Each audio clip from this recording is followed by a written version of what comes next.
যখন প্রচুর কাজ জমে যায় তখন আসলে মাথাটা একদমই কাজ করা বন্ধ করে দেয়। কোথা থেকে কোন কাজ কিভাবে শুরু করব কিছুই বুঝে উঠতে পারি না। এলোমেলো সব কাজ গুছিয়ে নিতে দিনটাই পার হয়ে যায়। তবে কাজ করতে কিন্তু মন্দ লাগে না। কাজ করতে করতে দিনের সবটা সময় পেরিয়ে যায়। মাঝে মাঝে মনে হয় কাজ কর্ম সব কিছু বাদ দিয়ে একদম নিরুদ্দেশ হয়ে যায়। হ্যালো এভরিওয়ান, আসসালামু আলাইকুম। Welcome back to my new another blog. Masfiz অল্ডান ব্লগ থেকে মাসফির মম বলতেছি। কি অবস্থা সবার, কেমন আছেন সবাই? আই হোপ যে যেখানে আছেন ভালো আছেন, সুস্থ আছেন। ব্লগটা শুরু করেছি রাতের বেলা থেকে। রাতে রান্না করে রাখতেছি কারণ কালকে সকালে একটু বাইরে যাব, এই জন্য তরকারিটা এখনই রান্না করে রাখতেছি। কালকে যেহেতু রান্না করার সময় নাই তাই আগে থেকেই রান্না করে রাখতেছি। রান্না করতেছি আমি মুরগির মাংস। তো যারা এই মুহূর্তে আমার ভিডিওটি দেখা শুরু করেছেন তারা প্লিজ একটা লাইক দিয়ে একটা কমেন্ট করে আমার পাশে থেকে যেতে পারেন। আর যারা এখনও আমার চ্যানেলটাকে সাবস্ক্রাইব করেননি প্লিজ আমার চ্যানেলটাকে সাবস্ক্রাইব করে দিবেন। যারা এই কাজটি করে রেখেছেন তাদেরকে জানাচ্ছি অসংখ্য অসংখ্য ধন্যবাদ। তো এখন মুরগির মাংসগুলা সুন্দর করে কষিয়ে নিব।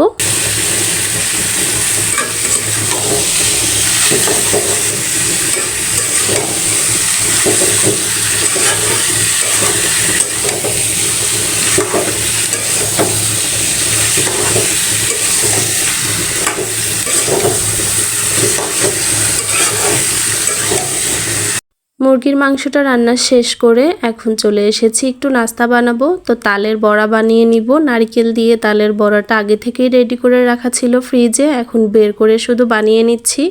শীতের দিনে কিন্তু তাল পিঠা খেতে ভালোই লাগে, আর তালের রস তো আমি সারা বছরের জন্য সংরক্ষণ করে রেখে দিয়েছি।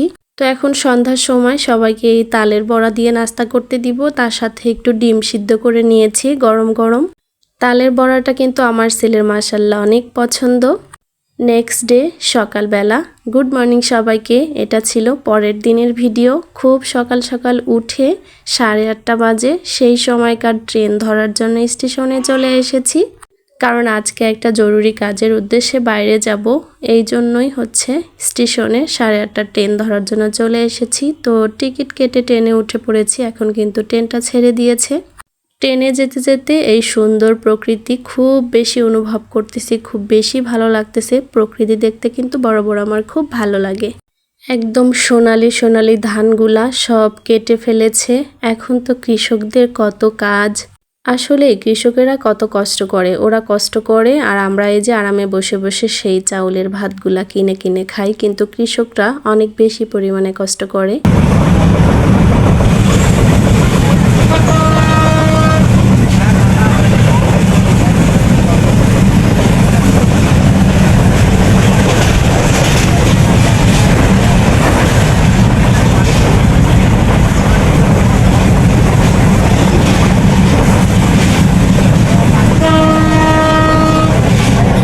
ট্রেনে যাচ্ছি, প্রকৃতি দেখছি আর মনে মনে চিন্তা করতেছি এই যে যারা কৃষক, যারা গ্রামের মানুষ কত খেটে খায়, এই খেটে খাওয়া মানুষদের কিন্তু জীবন নিয়ে কোনো ধরনের অভিযোগ নাই।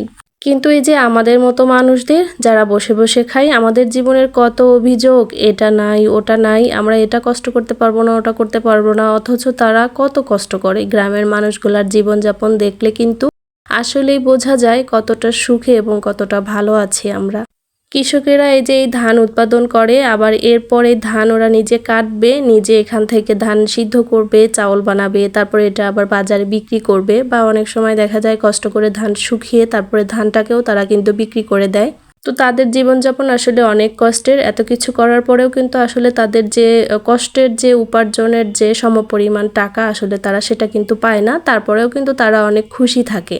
এই জন্যই আল্লাহর কাছে শুকরিয়া আদায় করলাম যে আল্লাহ তাআলা তো অনেকটা সুখে রেখেছে, সেটা নিয়েই আমরা খুশি থাকি। এরপরে ঘোরাফেরা শেষ করে বাসায় চলে এসেছি। বাসায় চলে আসার পরে এই যে টেবিলে কিছু জিনিস ধুয়ে পানি শুকাতে দিয়ে গিয়েছিলাম, এগুলো এখন সুন্দর করে গুছিয়ে নিব।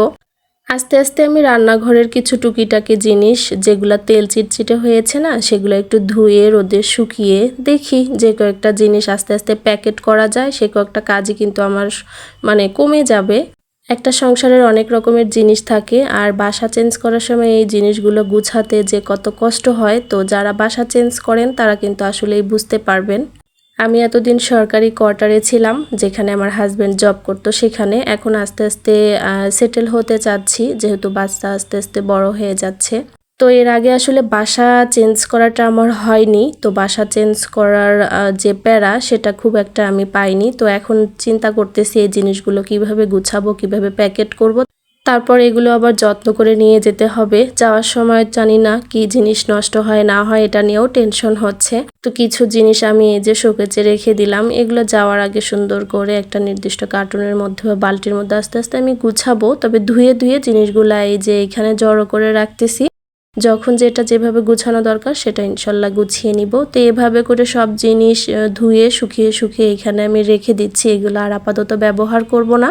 আস্তে আস্তে রান্নাঘরের জিনিসগুলা কমিয়ে ধুয়ে শুকিয়ে গুছিয়ে রাখবো, যেন পরে মাল যখন আমরা প্যাকিং করব তখন যেন অত কষ্ট না হয়, ধোয়াধুয়ির ঝামেলাটা যেন না থাকে। তো এখানে সব স্টিলের বাটি, টিফিন বাটি আর কি ছাঁকনি যা যা আছে সবকিছুই ধুয়ে রোদে শুকিয়ে এই তাকের মধ্যে রেখে দিয়েছি। আর এই র্যাকটার মধ্যে যত হাঁড়ি পাতিল ছিল সবকিছুই ধুয়ে এটাকেও আমি সুন্দর করে গুছিয়ে নিয়েছি। এই র্যাকের মধ্যে সব হাঁড়ি পাতিলগুলো দিয়ে দিয়েছি, আর 2-1টা হাঁড়ি পাতিল আছে, ওটা যাওয়ার আগে এর ভিতর দিয়ে দিব। বাসা চেঞ্জ করার আগে দেখা যায় যত জিনিস ধুয়ে গুছিয়ে রেডি করে নিয়ে যাওয়া যাবে না ততটা সুবিধা হয়, আমার মনে হয় সেটাই। কারণ নতুন বাসায় উঠে আবার এগুলো পরিষ্কার করা আলাদা ঝামেলা হয়ে যাবে। তাই বাসা চেঞ্জ করার এগুলো ধুয়ে মুছে রেডি করেই নিয়ে যাব। এর মাঝখানে আমি আমার ছেলের বেডরুমটা ক্লিন করে নিলাম, আমাদের বেডরুমটা ক্লিন করে নিলাম, একটু গুছিয়ে নিলাম। কালকে যেহেতু বাসায় ছিলাম না, সব কাজই এলোমেলো হয়ে আছে, মাথা কাজ করতেছে না কোথা থেকে কাজ শুরু করব। তো বেডরুম 2টা ক্লিন করে, পুরো রান্নাঘর ক্লিন করে, রুম টুম মুছে নিয়েছি। তো রুম মুছে একদম গুছিয়ে নিয়েছি, ক্লিন করে নিয়েছি সব কিছু। যাওয়ার আগে ফার্নিচারগুলো আবার সুন্দর করে ড্রয়ারগুলো খুলে খুলে ক্লিন করব। অনেক কাজ করতে এখনো হবে, অনেক কাজ এখনো বাকি আছে। তো রুম টুম ক্লিন করে মুছে চলে এসেছি রান্নাঘরে। আজকে রান্না করব এই যে টাকি মাছ, আমি ভর্তা করে নিব। টাকি মাছের ভর্তা আমার খুব ভালো লাগে। আর ডাল ভুনা করে নিব, মসুর ডালের ভুনা, অনেক দিন হলো রান্না করা হয় না। ভুনা মসুর ডাল দিয়ে গরম গরম ভাত, তার সাথে টাকি মাছের ভর্তা, অনেক মজা হবে আজকে খাওয়াটা ইনশাল্লাহ। তো মসুর ডাল আমি এভাবে সব কিছু দিয়ে, মানে পেঁয়াজ রসুন লবণ হলুদ আদা রসুন বাটা সব কিছু দিয়ে সুন্দর করে তেল দিয়ে হাতে মেখে তারপরে একটু পানি দিয়ে সুন্দর করে এটাকে রান্না করে নেই। আর ধনিয়া পাতা দিয়ে দিব একদম লাস্টের দিকে। এভাবে করে ডাল হাতে মেখে রান্না করলে না অনেক মজা হয়। এটাকে ভুনা ডাল বলে। এটা রুটির সাথে বা ভাতের সাথে যে কোনো জিনিসের সাথে খেতে কিন্তু এটা খুব ভালো লাগে। তবে এই ডালটা পরোটা যদি হয় বা পুরি যদি হয় তাহলে খেতে সবচেয়ে বেশি ভালো লাগে। আমার মনে হইলো যে আমি ভর্তা যেহেতু করতেছি একটু ডাল রান্না করি। আর কত বুদ্ধি দেখেছেন, এই যে গ্যাসের চুলার চারপাশের মরিচগুলো রেখে দিয়েছি না, আমার এই ডাল ভুনা হতে হতেই এই মরিচগুলাও মানে একদম মচমচা হয়ে যাবে। তো কয়েকটা শুকনা মরিচ আসলে আমি দিয়েছি, এই যে মাছ ভর্তা করব, মাছ ভর্তা একটু শুকনা মরিচ দিলে খুব মজা লাগে। তো এরপর মাছের ভর্তাটা হয়ে গিয়েছে, আমি এখানে একটু বড় মাছ কষিয়ে নিব, ফুলকপি এবং আলু দিয়ে রান্না করব। কারণ আমার হাজব্যান্ডের জন্য এই সবজির তরকারিটাও, সবজির তরকারি ছাড়া ভাতই খায় না।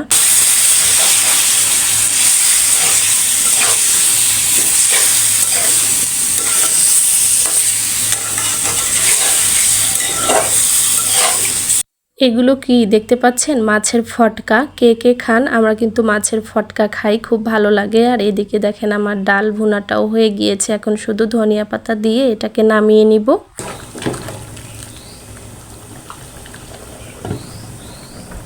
মাছগুলো কষিয়ে উঠিয়ে নিলাম এই ঝোলের মধ্যেই। এখন আমি এই ফুলকপি আলুটা কষিয়ে তারপরে তরকারিটা রান্না করে নিব। যে মশলা দিয়ে মাছটা কষিয়েছি সেই মশলাতেই তরকারিটা কষানো হয়ে যাবে। এভাবে তরকারি কষালে কিন্তু অনেক বেশি মজা হয়। এটা একটু কষানো হয়ে গেলে ঝোল দিয়ে তারপরে হচ্ছে মাছটা দিয়ে আমি তরকারিটা রান্না করে নিব। তো এই পাশে আমার ডাল রান্নাটা হয়ে গেছে, আর পাশের চুলায় তো আমার তরকারিটা বসিয়ে দিয়েছি।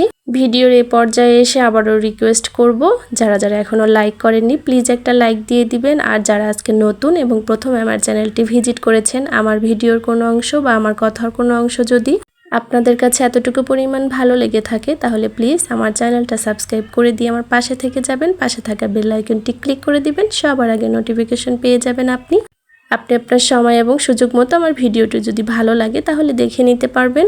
তো তো রান্নাবান্না শেষ, শাওয়ার নিয়ে নামাজ শেষ করে একদম ডাইনিংয়ে চলে এসেছি। সবাই একসাথে খাবো। প্রথমে আমার ছেলেকে ভাত খাওয়াই দিব, তারপরে একটু খেয়ে নিব আমরা।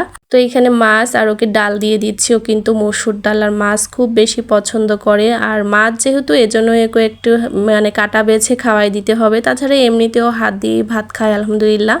তো ছেলেকে খাওয়ানো শেষ করে তারপরে আমি খেয়ে নিব। আমার হাজব্যান্ডকেও পাশে ভাত দিয়ে দিয়েছি। ও দুপুরের খাবার আলহামদুলিল্লাহ খেয়ে নিচ্ছে। আর ডালটা অনেক মজা হয়েছিল। মাছের সাথে ডাল দিয়ে যখন আমার ছেলে ভাত খাচ্ছে তখন বলল যে অনেক মজা হয়েছে মামুনি। ছেলেকে খাওয়ানো শেষ, এখন গরম গরম ভাতের সাথে আমি সবার প্রথমে টাকি মাছের ভর্তা দিয়ে আগে ভাত খাবো, তারপরে বাকি আইটেম নিব। এত মজা ধোয়া ওঠা ভাতের সাথে গরম গরম ঝাল ঝাল টাকি মাছের ভর্তা, আমার তো খেতে মাশাআল্লাহ অনেক ভালো লাগে। তো দুপুরের খাওয়া খেতে খেতে আপনাদের কাছ থেকে বিদায় নিয়ে নিব। দেখা হয়ে যাবে নেক্সট ভিডিওতে। ততক্ষণ পর্যন্ত সবাই ভালো থাকবেন, সুস্থ থাকবেন আর আমাদের জন্য বেশি বেশি করে দোয়া রাখবেন। আমরাও আপনাদের জন্য আল্লাহ তাআলার কাছে বেশি বেশি করে দোয়া রাখবো। তো আজকের মতো এখানেই বিদায়। আল্লাহ হাফেজ সবাইকে। আসসালামু আলাইকুম।